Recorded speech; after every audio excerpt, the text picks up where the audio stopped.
પડી ગયું વેકેશન બંને ને તો પરિણામ પણ આપી દીધું હશે ને. લાવ તારું પરિણામ. આલ્યો, આ રહ્યું મારું પરિણામ. હું સારા નંબરે પાસ થઈ. બેટા તારું પણ પરિણામ બતાવ. હું પણ જોઉં તારું શું પરિણામ આવ્યું.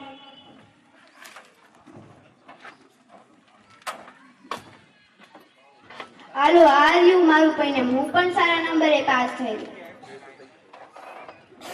ખૂબ જ સરસ. તમે બંને તો મારું નામ રોશન કર્યું. હું તમને બંનેને સારી સ્કૂલમાં એડમિશન કરાવીશ. એની શું જરૂર છે? દીકરો ભણે એટલે ઘણું. દીકરીએ ઘણું ભણી લીધું છે. દીકરીને પણ ભણવાનો અધિકાર છે. તેને પણ આપણે ભણાવીશું. ના, એની કઈ જ જરૂર નથી. રીતિકા મને ઘરકામમાં મદદ કરશે એટલે આપણે સંકલ્પને જ ભણાવીશું. રીતિકાને મારે હજુ રસોઈ અને ઘરકામ પણ શીખડાવવું પડશે ને. ના, દીકરીને પણ ભણવાનો અધિકાર છે. તેને પણ ઈચ્છા છે તે આગળ વધે, એટલે માટે આપણે તેને પણ ભણાવશું. સાચું કહ્યું ને રીતિકાબેન?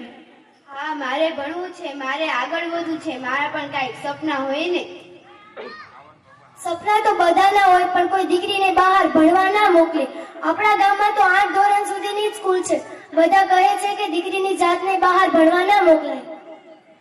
તો શું આપણે બધા કહે તેવું જ કરવાનું છે? આપણે બીજાનું ક્યાં વિચારવાનું છે? આપણે આપણી મરજીનું કરવાનું છે. તમે બંને ઝઘડો તો શું લેવા? રીતિકાની મમ્મી સાચું જ કહે છે. હું પણ નથી ભણે તોય મારી જિંદગી પૂરી થઈ ગઈ. ના ભણે તો શું?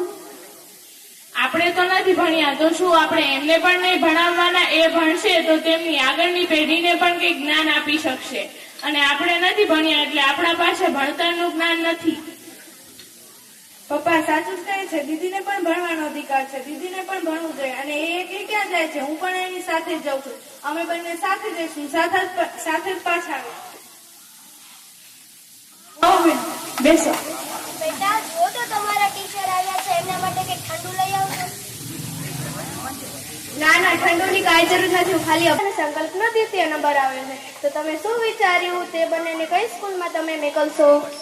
સંકલ્પને ભણાવવાનો છે અને રીતિકાને નથી ભણાવવાની. તે માટે તમે તેની માતાને સમજાવો ને કે રીતિકાને પણ હા પાડે ભણવા માટે.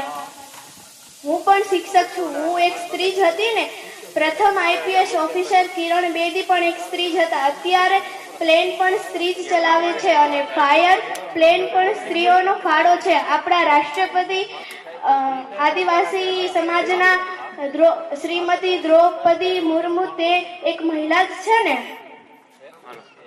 દીકરીને આપણે ગમે તેટલો કરિયાવર આપીશું પણ તે એકના એક દિવસ તો ખૂટી જ જશે. પણ તેને જ્ઞાનરૂપી શિક્ષણરૂપી કરિયાવર આપીશું તો તે આજીવન નહીં ખૂટે અને તેનો સહારો બનશે. તારે પણ ભણવાનું છે. હવે મારી આંખ ઉઘડી ગઈ છે. હવે હું તને પેલા ભણાવીશ તો તારામાં જ્ઞાન હશે. અને જ્ઞાન એક એવી વસ્તુ છે જે કોઈ તારા પાસેથી નહીં છીનવી શકે.